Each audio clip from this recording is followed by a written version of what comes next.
What it do, you guys, man? Welcome back to the channel, you guys. So today in this video, we'll be doing a 3.7 to a 5.7 V8 swap. So if you are new to the channel, make sure you guys like, comment, and subscribe. I'm about to give you guys all the rundown and the details. So here we got the 3.7 right now, you guys. So I'm about to break down everything that has to come out of this vehicle. So let's get up underneath this vehicle. So as you guys can see, it is all-wheel drive. So we pretty much got to take off this frame support bar right here. Yep, it's a lot of work. Also, this drive shaft right here is going to have to be replaced because we're putting a 5.7 ported heads, and this drive shaft right here cannot handle that power. So we're going to have to replace this drive shaft right here and upgrade it. And I will also be replacing this with the coilovers, raise it up probably about like 1.5 inches, 2 inches. And pretty much we're gonna have to replace a lot of stuff. This right here is gonna have to be replaced, upper control arm. We're not worrying about this because we already got the parts for this, the whole coilover set. So yeah, if you guys can see this boot, it's not that great. Yeah, as you guys can see, there's a lot of breakage right there. Let me zoom in. See that? Yeah. So do keep in mind, you are gonna have to get a new intake, because the intake is in the front. So we're gonna have to run it a certain way. And then also with the AC lines, it's gonna be a little bit different. So we will need longer AC lines because obviously the block is more longer, as you guys can see, because this is a 6-cylinder. So when you get the V8 in here, it's gonna come up to like right here. So we're gonna have to replace the AC lines and also engine harness.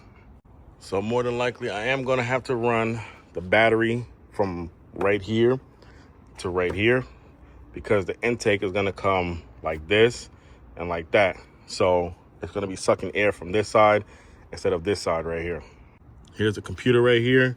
So pretty much we're gonna have to swap out the computer and swap out the engine harness right here, because obviously you can't use the same harness because you're going from a 3.7, I'm sorry, to a 5.7, which basically you're going from a 6-cylinder to a 8-cylinder. So if you think about it, the harness only has 6 plugs, obviously for the coil packs, and you're gonna need 8. So you're gonna be missing 2. So keep in mind, you will have to replace the harness. So yeah, you guys, that's the engine bay. So here's the transmission that's going in, as you guys can see. If you're familiar with all-wheel drives, this right here will explain to you like that's how they're supposed to look, because that piece that I showed you up underneath the vehicle that bolts onto this, which there's a lot of bolts. So yeah, I'm pretty much probably going to take off the front bumper, radiator support bracket, and pull all this out at once. We already got the intake manifold, so we're good on that. So you guys, I'm gonna show you guys the pistons that I cleaned. They look beautiful. I'm not gonna lie to you, they look really beautiful. But first, let me show you guys how it looked at first. So it's not that bad compared to some, but you know, it could be better. So make sure you guys like, comment, and subscribe if you want to see this build. Don't forget. So here's the pistons that I cleaned compared to this one. You know, okay, looks good to me. You guys comment down below. How does this piston look? Does it look brand new? So if a lot of you ask me how I clean it, I use this right here. This is that chemical carburetor parts cleaner. So I let it soak for about 10 hours, 24 hours.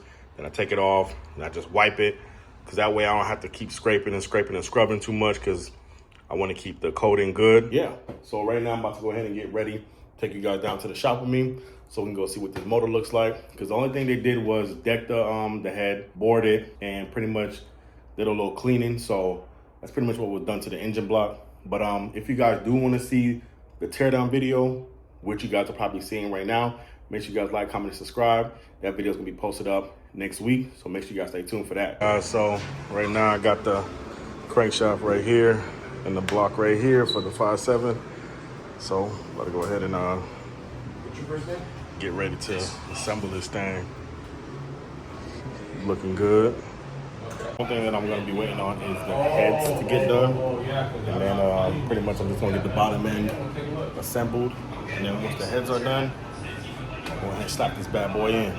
I'm getting ready to reassemble it.